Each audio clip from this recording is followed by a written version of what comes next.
ஈரோடு மாவட்டம் விஜயமங்கலம் சுங்கச்சாவடி அருகே வேளாண் கண்காட்சி மற்றும் கருத்தரங்கினை தமிழக முதலமைச்சர் மு.க.ஸ்டாலின் திறந்து வைக்க உள்ளார்.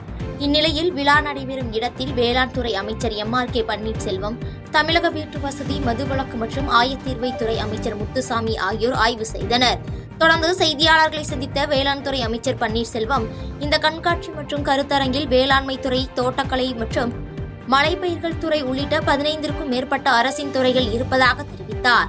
மேலும் மலைவாழ் உழவர் முன்னேற்ற திட்டம் போன்றவைகளை விவசாயிகளும் பொதுமக்களும் தெரிந்து கொள்ளும் வகையில் சிறப்பு கண்காட்சி அரங்குகள் அமைக்கப்படும் என்றும், இந்த கண்காட்சி மற்றும் கருத்தரங்கில் தமிழகம் முழுவதும் இருந்து 1 லட்சத்திற்கும் மேற்பட்ட விவசாயிகளும் பொதுமக்களும் பங்கேற்க இருப்பதாகவும் தெரிவித்தார். இன்னும் சில நாட்களில் முதலமைச்சர் நலம் காக்கும் ஸ்டாலின் திட்டம் தொடங்கி வைக்க உள்ளார் என அமைச்சர் மா. சுப்பிரமணியன் தெரிவித்துள்ளார்.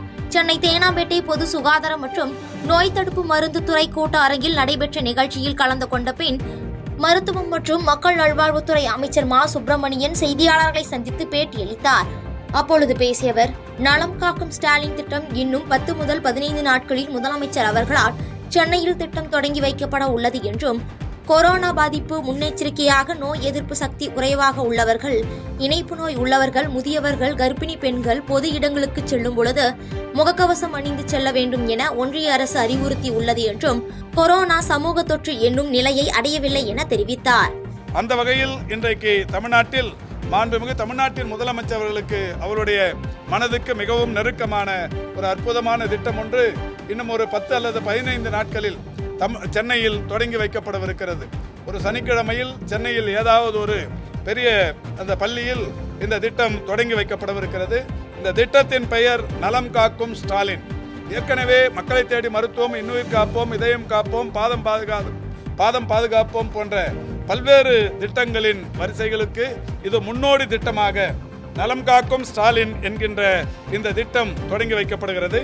இந்த திட்டத்தினால் பயன்பெறவிருப்பவர்கள் ஏராளமான பயன்களை பெறவிருக்கிறார்கள். பொதுவாக இன்றைக்கு முழு உடற் பரிசோதனை என்று தனியார் மற்றும் அரசு மருத்துவமனைகளுக்கு எங்கே சென்றாலும் பொருட்செலவாகும். ஆனால் பொருட்செலவு இல்லாமல் ஒரு முழு உடற் பரிசோதனைகள் அந்த அரசு மற்றும் தனியார் மருத்துவமனைகளின் சிறப்பு மருத்துவர்கள், சிறப்பு மருத்துவ வசதிகளோடு ஒரு பெரிய அரங்குகள் அமைக்கப்படவிருக்கிறது. மாட்டுத்தாவணி அருகே 2வது மனைவியுடன் தனியார் விடுதியில் கடிதம் எழுதி வைத்துவிட்டு தொழிலதிபர் தற்கொலை செய்து கொண்ட சம்பவம் பரபரப்பை ஏற்படுத்தியுள்ளது.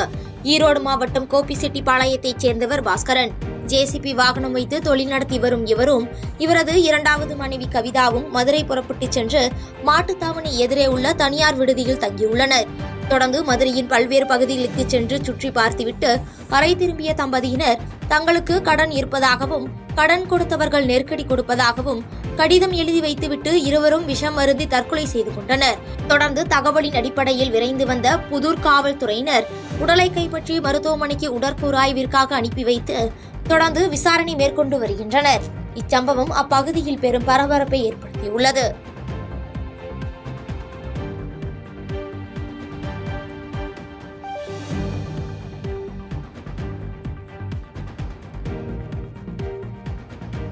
செய்திகளை உடனுக்குடன் தெரிந்து கொள்ள கீழ்கண்ட கேபிள் மற்றும் டிடிஎச் நெட்வொர்க்குகளில் எம்நாடு செய்தி தொலைக்காட்சியை காணுங்கள். பாதகம் செய்பவரை கண்டால் நாம் பயம் கொள்ளலாகாது பாப்பா. மோதி மிதித்து விடு பாப்பா, அவர் முகத்தில் உமிழ்ந்து விடு பாப்பா. அண்மை செய்திகளை உடனுக்குடன் தெரிந்து கொள்ள இணைந்திருங்கள் எம்நாடு தொலைக்காட்சியுடன்.